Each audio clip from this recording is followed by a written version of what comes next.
직장 생활을 하다 보면 때로는 본인이 원치 않는 일을 강요받을 때가 있습니다. 물론 그것이 업무적인 일이라면 내가 원하지 않는 일이라 하더라도 해야 하는 것이 당연한 일이라고 할 수 있겠죠. 문제는 업무와 아무런 관련이 없는 일일 경우입니다. 요즘은 회사의 분위기도 많이 달라졌다고 합니다. 회식 문화도 예전 같지 않다라고 하지만 여전히 많은 크리스찬 직장인들은 회식도 업무의 연장이다, 사회생활에서 회식은 중요하다라고 해서 이 회식 자리에 빠지지 못하는 경우가 있습니다. 그러다 보면 어쩔 수 없이 직장 상사가 건네는 술잔을 받아야 하기도 하고요. 또 자신의 신앙 양심과는 아무 상관없이 그 술을 마셔야 하는 경우도 있습니다. 군대도 마찬가지죠. 나는 그리스도인으로서 술을 마시지 않겠다라는 그런 신앙 양심 때문에 저의 군 생활 초반 6개월은 참 많이 힘들었습니다. 그렇다고 해서 제가 그 당시에 참 믿음이 너무나 뜨거워서 그렇게 하나님을 향한 그 신앙의 열정을 가지고 했던 것도 아니었습니다. 단지 내가 원하지 않는 행동을 외부의 강요에 못 이겨 억지로 하고 싶지 않다, 그런 생각 때문이었습니다. 저는 지금 크리스찬으로서 술을 마셔야 되느냐, 마셔도 되느냐, 마시면 안 되느냐, 그 이야기를 말씀드리려는 것이 아닙니다. 우리 스스로의 신앙 양심이 허락하지 않는다면 외부로부터 어떠한 강요를 받더라도 흔들리지 않는 것이 마땅하지 않느냐, 그 이야기를 드리는 겁니다. 나 자신에게 부끄럽지 말자라는 거죠. 정말 부득이한 경우가 아니라면 내가 내 스스로 내 신앙 양심에 따라 내린 결정에 대해서 최대한 그것을 지키려고 애를 써보자라는 겁니다. 그래도 안 되면 어쩔 수 없는 일이겠지만 시도조차 해보지 않는 것은 나 자신에게 너무나 부끄러운 일이 아닌가, 그런 생각이 들기 때문입니다. 오늘 본문에 등장하는 다니엘과 그의 세 친구의 경우도 마찬가지라고 할 수 있습니다. 아니, 어쩌면 이들에게는 지금 이들이 처한 상황으로는 이건 어쩔 수 없는 상황이라고 말하는 것이 더 맞을 겁니다. 왜냐하면 그들은 지금 포로로 끌려와 있는 신세이기 때문입니다. 그럼에도 불구하고 그들을 향해 베푼 왕의 호의를 그들이 거절했습니다. 당시 왕은 절대 군주라고 하는 막강한 권력을 가지고 있는 그런 시대였음에도 불구하고 결코 쉽지 않은 거절을 감행한 것입니다. 다니엘이 왕의 음식과 그가 마시는 포도주를 거절한 그 이유도 사실은 어찌 보면 그들이 가지고 있는 신앙 양심 때문이다라고 말할 수 있을 것 같습니다. 왜냐하면 저 왕의 음식 먹으면 죄 짓는 거야, 저거 입에도 대면 안 돼, 저거 입에 대는 날에는 하나님께 큰 죄를 짓는 거야, 그렇게 말할 수 없기 때문이라는 거예요. 여러분, 정말 그렇습니까? 만약에 이들이 그렇게 생각했다면 당시 포로로 끌려와 있는 그 많은 유대인들은 다 죄인이라고 말하는 것 똑같은 것 아닙니까? 바벨론의 포로로 끌려와 있는 상태에서 어쩔 수 없는 경우라고 할 수 있다라는 거죠. 실제로 성경에서 다니엘은 이것이 죄라고 여겼다라는 구절을 성경 어디에도 찾아볼 수 없습니다. 성경은 뭐라고 이야기합니까? 다니엘이 율법을 범하기 위해서, 범하지 않기 위해서 그렇게 했다라고 말하지 않습니다. 죄를 범하지 않으려고 했다, 그렇게 말하고 있지 않고 자기를 더럽히지 않으려고 그렇게 했다, 자기를 더럽히지 않으려고 뜻을 정했다라고 말씀하고 있다라는 겁니다. 환관장에게 말할 때도 그렇고 자기를 감독하는 사람에게 말할 때도 그렇고 이 문제가 죄의 문제입니다 라고는 한 번도 이야기하지 않았습니다.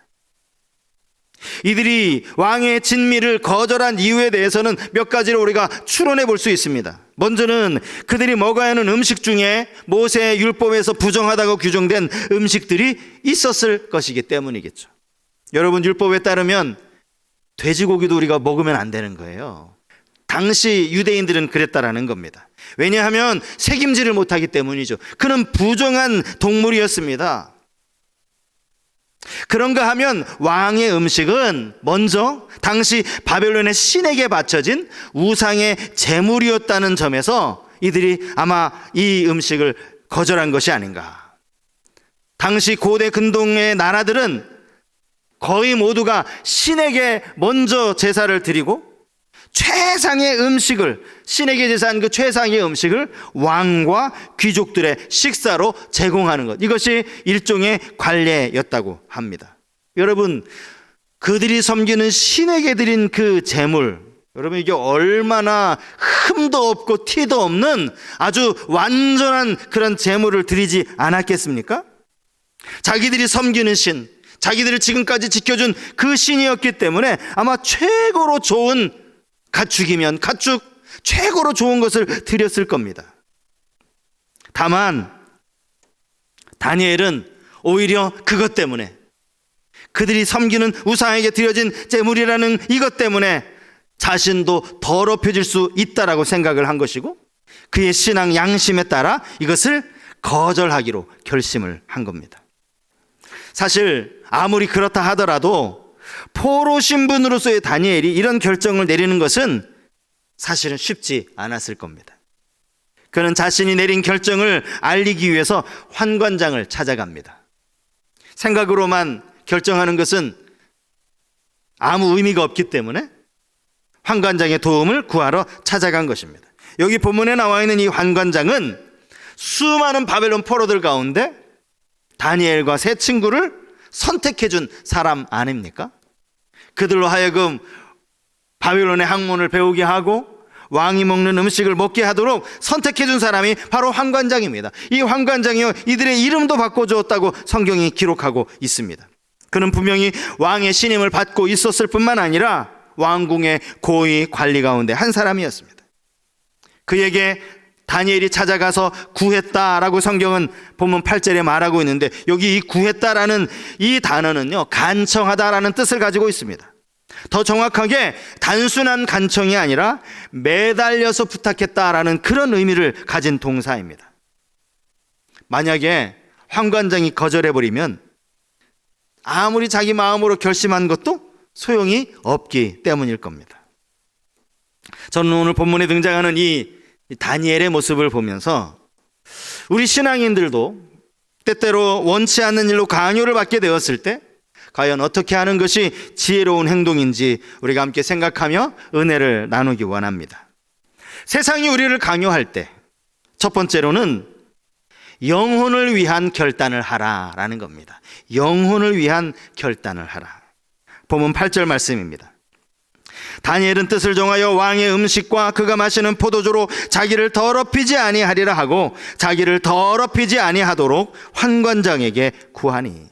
이미 앞에서 말씀드린 것처럼 다니엘의 결단은 하나님 앞에서 내가 죄를 짓지 않겠다는 그런 결단이라기보다 자기의 영혼을 위한 결단이었습니다. 차라리 채소만 먹더라도 우상에게 드려진 그 제물로 내 영혼을 더럽히지 않겠다라는 그러한 결단이었다는 겁니다. 이러한 결단은 결코 쉬운 결단이 아니었습니다. 왜냐하면 사실 이러한 결단을 한다고 해서 이것이 겉으로 보여지는 아무런 결과가 없기 때문입니다. 여러분, 왕의 음식을 먹음으로 해서 더럽혀진다는 것, 이것은 우리 눈으로 볼 수 없는 영혼의 문제 아닙니까? 우리의 겉모습이 달라지는 것이 아니기 때문입니다. 우상에게 바쳐진 음식을 먹는다고 해서 갑자기 얼굴에 여드름이 나고 또 몸에 두드러기가 나고 몸과 얼굴이 더러워졌다면 아마 결단하는 것이 훨씬 쉬웠을지 모릅니다. 내가 이거 먹으니까 확실히 하나님이 싫어하시는구나, 벌써 몸에 반응이 나타나는구나, 그러면 금방 알 수 있을 뿐만 아니라 결단하기도 쉬워요. 하지만 여러분, 영혼이 더럽어지는 거, 이거 잘 알기가 쉽지 않아요. 어쩌면 자기 자신만 알 수 있을지도 모릅니다. 그것도 영적으로 민감한 사람만이 감지할 수 있는 것, 이것이 바로 영혼의 정결이라는 겁니다. 게다가 여러분, 음식이라는 것이 그것이 부정한 음식이든지 그것이 우상에게 먼저 드려진 음식이든지 그 음식을 먹는다고 우리 자신이 더러워지는 것은 복음 시대의 입장에서는 아닐 수 있다는 거예요. 구약의 율법 시대에는 율법이 규정하고 있다고 하지만 신약 시대, 복음 시대에는 그것이 아닐 수도 있기 때문입니다. 여러분, 사도 바울 당시에 유대인들 사이에서 이 우상의 제물에 대해 논란이 있지 않았습니까? 바울이요, 디모데전서 4장 3절에서 이 논란에 대해서 이렇게 권면을 해줍니다. 디모데전서 4장 3절 이하의 말씀입니다.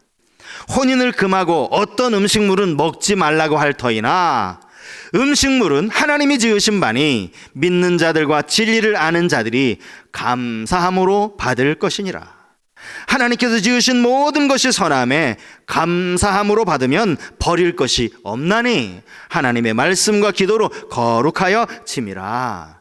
음식 자체는 그냥 음식일 뿐이라는 게 감사함으로 받으면 된다라는 거예요. 음식 가지고 이거는 못 먹는 음식, 또 먹을 수 있는 음식, 이렇게 나눌 필요는 없다라는 권면입니다. 또 다른 바울 서신에 보면 내가 이 음식 먹을 자유가 얼마든지 내 안에 있지만 내가 다른 사람의 유익을 위해서 내 자유를 절제한다, 이런 바울의 고백이 나와요. 이건 역시 음식 자체에 대한 권면이 아니죠. 내가 누릴 수 있는 이 자유 얼마든지 먹을 수 있는데 믿음이 약한 사람을 위해서 내가 절제한다, 다른 사람을 위해서 스스로 절제한다라는 그런 표현을 쓰고 있기 때문입니다. 다니엘은요, 얼마든지 지금 주어진 상황 속에서 자기를 합리화할 수도 있는 일이었습니다. 아니, 내가 지금 포로인데 이렇게 왕이 대접해 주는 것도 이게 얼마나 감사한 일인데, 그는 왕이 주는 음식을 감사하는 마음으로 먹는 것이 그에게는 훨씬 더 쉬운 일일 수 있다라는 거죠. 괜히 내 신앙 양심 때문에 나 이거 못 먹겠다라고 말하면 사실 어려운 사람은 다니엘일 수밖에 없습니다. 그럼에도 불구하고 왕이 먹는 기름진 음식 대신에 내가 채식을 하더라도 내 영혼이 더럽혀지지 않기를 다니엘이 원했다는 거예요. 이게 다니엘이 가지고 있었던 영혼에 대한 민감한 마음이라고 할 수 있습니다. 여러분, 우리가 어떠한 결정을 내릴 때 항상 우리의 영혼을 위한 결정을 내려야 한다는 사실입니다. 말씀을 준비하는데 2주 전인가 주일 오후에 한 집사님이 보내주신 이 SNS 메시지가 생각이 났습니다. 어제 제가 그 메시지를 다시 한번 이렇게 읽어보았는데요. 주일 2부 예배를 마치고 시간이 얼마 지나지 않은 그 즈음이었어요. 이 집사님이 제게 이런 메시지를 보내주셨습니다. 목사님, 오늘도 말씀 잘 들었습니다. 작년 내내 코로나로 인해 너무 많이 힘들었습니다. 하던 사업도 접어야 했고 다른 일도 시도해 보았지만 계획대로 되지 않았습니다. 한 집안의 가장으로서 올해는 이 어려움을 어떻게 극복해야 할지 걱정이 앞섰습니다. 무엇보다도 경제적으로 염려가 되다 보니 작년에 드렸어야 할 11조와 감사 헌금을 드리지 않았습니다. 아직도 갚아 나가야 할 돈이 남아 있었기에 경제적으로 여유가 없다는 불안감이 들었기 때문이었습니다. 나름대로 애를 써 보았지만 믿음이 부족해서인지 마음과 몸은 더욱 힘들어지고 있습니다. 오히려 아내와 아이들이 상황이 흔들리지 않고 하나님에 대해 흔들림이 없는 모습을 보니 참으로 창피하고 부끄럽기만 했습니다. 오늘 예배드리고 회개하며 미납한 11조와 감사 헌금을 온라인으로 드렸습니다. 예전처럼 즉시 드렸으면 오히려 덜 힘들었을 것을 참으로 하나님께 부끄럽습니다. 사실 목사인 제가 믿음이 부족해서인지는 몰라도 제 마음 한편으로는요, 오히려 이 집사님을 말리고 싶은 마음도 들었습니다. 지금 이렇게 상황이 어려운 거 제가 잘 아는데, 하나님도 집사님의 사정을 다 아실 텐데 꼭 그렇게까지 하지 않으셔도 된다라고 제 마음으로는 그렇게 말씀을 드리고 싶었던 겁니다. 그런데 이 집사님은 그게 마음에 걸렸던 거죠. 그래서 오히려 헌금을 다 드리고 나서도 하나님께 죄송한 마음을 가지셨다라고 그렇게 문자를 적어주신 겁니다. 내가 지금 상황이 이런데 어쩔 수 없느냐, 어쩔 수 없는 것 아니냐, 이렇게 얼마든지 말할 수도 있습니다. 그렇게 하면 육신적으로는 조금 더 편할 수 있어요. 하지만 이 집사님은 영원히 불편하셨던 겁니다. 내가 하나님 앞에 아무리 삶이 어려워도 이래서 되겠나? 영혼을 생각한 거죠. 여러분은 어디에 마음을 더 쓰고 계십니까? 당장 눈앞에 보이는 현실과 육신 때문에 내 영혼에 대해서는 그냥 방치해 두고 있지는 않은지 우리 자신을 한번 돌아볼 수 있어야 하겠습니다. 두 번째로, 세상이 우리를 강요할 때 우리는 하나님만을 두려워하는 중심을 놓치지 말아야 한다는 겁니다. 하나님만을 두려워하는 중심. 자, 보면 10절 말씀을 한번 보시겠습니다. 환관장이 다니엘에게 이르되 내가 내 주 왕을 두려워하노라. 그가 너희 먹을 것과 너희 마실 것을 지정하셨거늘 너희의 얼굴이 초췌하여 같은 또래의 소년들만 못한 것을 그가 보게 할 것이 무엇이냐. 그렇게 되면 너희 때문에 내 머리가 왕 앞에서 위태롭게 되리라 하니라. 왕의 음식을 먹지 않겠다고 하는 이 다니엘의 요청에 지금 환관장이 대답한 내용입니다. 성경에 보면 이때 하나님께서 다니엘로 하여금 환관장에게 은혜와 긍휼을 입게 하셨다라는 말씀이 나오는데요. 아마 그래서 그런지 환관장은 당장에 다니엘을 책망할 수도 있는 그런 상황에서 다니엘을 책망하기보다 오히려 지금 자신의 마음속에 있는 두려움에 대해서 이야기하고 있습니다. 우리는 환관장의 말을 들으면서 그가 왕을 얼마나 두려워하고 있었는지를 알 수 있습니다. 그는 자기 입으로 왕을 두려워한다라고 고백까지 했습니다. 혹시라도 다니엘의 요청을 들어주었다가 이들의 얼굴이 초췌하게 되었을 때 왕이 자기를 벌할 것에 대한 그런 두려움이었습니다. 심지어 내 머리가 위태롭게 되리라 라고 이렇게 말하는데요. 이 말은 단순히 그 자리에서 직위 해제된다는, 해고당하는 그런 의미가 아닙니다. 자기 목숨이 위험하게 될지도 모른다라는 그런 말이에요. 현대인의 성경을 찾아보시면 여기에는 왕이 나를 죽일지도 모른다 이렇게 번역이 되어 있습니다. 근데 여러분, 하지만 이 상황에서 왕을 진정으로 두려워해야 할 사람은 환관장이 아닙니다. 다니엘과 그의 친구들입니다. 왕의 명령을 환관장이 일부러 거역한 것이 아니기 때문이죠. 포로들 스스로가 거절했기 때문입니다. 여러분, 이 소년들은 지금 포로로 끌려와서 생활하고 있어요. 아니, 그들이 아무리 지혜롭고 똑똑하다고 한들 왕이 베푸는 이 특별한 은혜가 아니고서는 그들이 어떻게 왕의 음식을 구경조차 할 수 있었겠습니까? 그들을 특별하게 생각해서 왕이 호의를 베푼 것 아닙니까? 고작 포로인 주제에 이러한 왕의 호의를 거절했다라는 사실이 알려지면 목이 달아날 사람은 환관장이 아니라 이들이었다고요. 다니엘도 이 사실을 분명히 알고 있었을 겁니다. 자신의 행동이 나중에 왕이 알게 되면 어떤 결과를 초래하게 될 것인지 그는 너무나 잘 알고 있었습니다. 그럼에도 불구하고 다니엘이 이러한 행동을 취한 이유가 뭡니까? 그것은 그가 하나님을 더 두려워했기 때문입니다. 다니엘이 정말 두려워해야 하는 존재는 바벨론 제국의 느부갓네살 왕이 아니었다라는 겁니다. 지금도 온 세상을 통치하시는 만왕의 왕이신 여호와 하나님이었다는 겁니다. 여러분, 환관장은 하나님이 누구인지도 모르는 이방 사람입니다. 게다가 그는 지금 왕의 밑에 있는 왕의 신하입니다. 지금 그에게 있어서 자기를 살리거나 자기를 죽일 수 있는 그런 권한을 가진 사람은 왕밖에 없습니다. 그러니 당연히 왕을 무서워하는 것이 맞습니다. 하지만 다니엘은 달랐습니다. 유다를 무너뜨린 강대국 바벨론의 왕도 두려운 존재인 것은 맞지만 그 위에 절대자이신 여호와 하나님이 계시다는 사실을 그가 알고 있었기 때문입니다.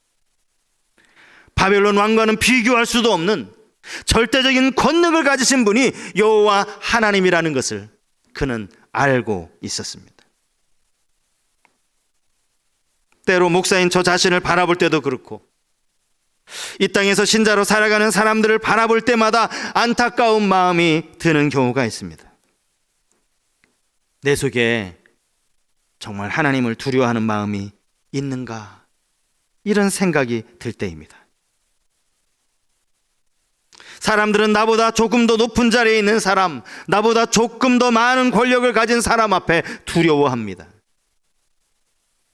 하지만 그들은 우리가 정말 두려워해야 할 대상이 아닙니다. 주님은 누가복음 12장 5절 말씀에서 이렇게 말씀하셨습니다. 마땅히 두려워할 자를 내가 너희에게 보이리니 곧 죽인 후에 또한 지옥에 던져넣는 권세 있는 그를 두려워하라. 내가 참으로 너희에게 이르노니 그를 두려워하라. 그를 두려워하라. 그를 두려워하라. 2번이나 반복해서 말씀하고 계십니다. 하나님의 말씀인 성경에 보면 우리가 두려워해야 할 대상과 두려워하지 말아야 할 대상이 있습니다. 그걸 복잡하게 어떻게 구분하느냐? 아주 간단하게 제가 방법을 가르쳐 드리겠습니다. 쉬운 방법이 있어요. 그것은 오직 여호와 하나님만을 두려워하면 됩니다. 하나님을 두려워하면, 하나님만을 두려워하면 그 외에 다른 어떤 것도 두려워할 대상이 없다라는 거예요. 이것이 성경이 강조하는 말씀입니다. 두려움의 대상만을 놓고 볼 때 그러하다는 거죠. 여러분, 저는 주님의 몸된 교회를 섬기라고 부름받은 하나님의 종으로서 정말 하나님만을 두려워할 수 있길 원합니다. 그리고 이것은 저에게만 해당되는 사항이 아닐 겁니다. 여러분 모두가 하나님을 제일로 두려워하는 하나님의 백성들 되셔야 합니다. 두려워하고 또 두려워하셔야 합니다. 마지막 3번째로, 세상이 우리를 강요할 때 내가 결정한 바를 실행에 옮기라는 겁니다. 내가 결정한 바를 실행에 옮기라. 여러분, 이 본문의 내용 우리가 잘 알고 있는 내용이죠. 본문을 가만히 들여다보면 지금 다니엘이 이 환관자에게 제안한 내용은 사실 말도 안 되는 내용입니다. 본문 12절과 13절 말씀을 한번 보시겠습니까?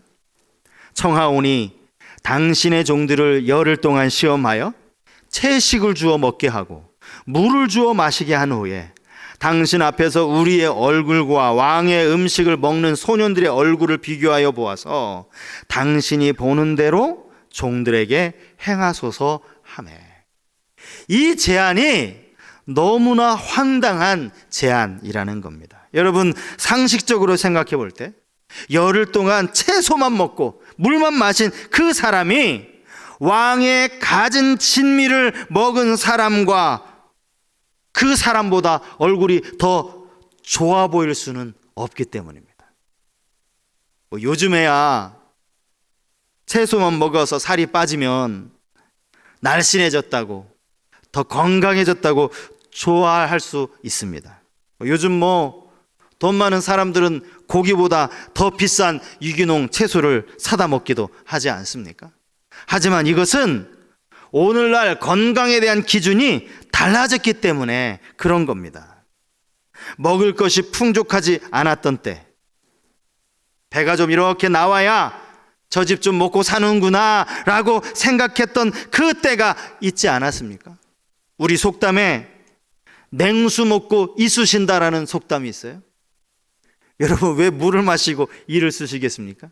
우리 한국 사람이 가지고 있는 이 체면 문화, 내가 먹을 것이 없어서 물 한 모금 마셨지만 그래도 사람들 앞에서는 고기 먹은 것처럼 보이는 거예요. 이쑤시는 게.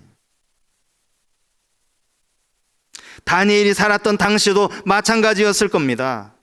고기를 사다 먹는 것도 결코 쉽지 않은 삶이었을 텐데 왕이 먹는 그 고급 요리를 먹은 사람들과 채소와 물만 먹은 사람들을 비교하면 여러분, 이 결과는 너무나도 뻔한 것 아닙니까? 제가 본문을 이렇게 묵상을 하면서 다니엘이 제안을 하고 그 제안대로 이제 열흘 동안의 실험이 진행이 되죠. 우리 하나님이 열흘 동안 참 많이 바쁘셨겠구나, 이런 생각이 들었습니다. 왜냐하면 여러분, 왕이 먹는 음식을 이 4명을 제외한 다른 사람들은 다 맛있게 먹을 것 아닙니까? 지금 그 상황에서 다니엘과 세 친구들은 지금 채식을 하고 있단 말이죠.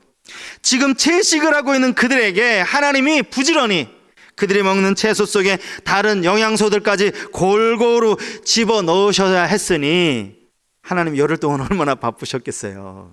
예? 탄수화물도 집어넣으셔야 되죠. 단백질도 넣으셔야 되죠. 지방도 넣으셔야 되죠. 왕이 먹는 그 왕의 음식보다 더 좋은 영양소, 더 많은 영양소를 부족함이 없도록 이들에게 공급해 주셔야 하니 하나님이 열흘 동안 얼마나 바쁘셨을까, 이런 엉뚱한 생각을 하게 된 겁니다.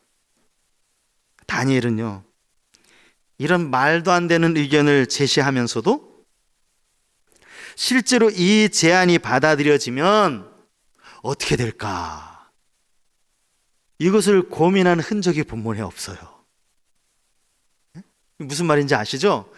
다니엘이 이렇게 제안을 했을 때 정말 환관장이 그래, 한번 네 말대로 해보자, 실제로 이 일이 벌어진다면 어떻게 될까, 이것을 고민한 흔적이 다니엘에게서 눈꼽만큼도 찾아볼 수 없다고요. 아니 여러분, 이거 고민해야 되는 것 아닙니까? 아니 무슨 자신이 있어서. 근데 다니엘이 이런 고민을 하지 않은 이유가 있더라고요. 그게 뭐냐 하면 하나님을 향한 의심이 눈꼽만큼도 없었기 때문이에요. 하나님을 향하여서.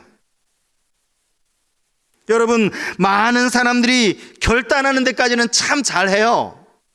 말씀을 듣고 막 결단합니다. 성경을 읽고 기도하는 중에 막 결단을 합니다. 그런데 막상 그것을 실행하기까지는 생각이 많습니다.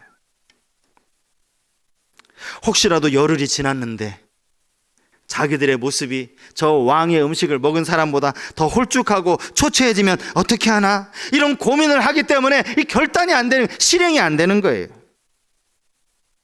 근데 여러분, 우리가 여기서 분명히 기억해야 할 사실이 있어요. 우리의 결단을 행동으로 옮기지 않는다면 결국에는 아무런 일도 일어나지 않는다는 거예요. 그죠?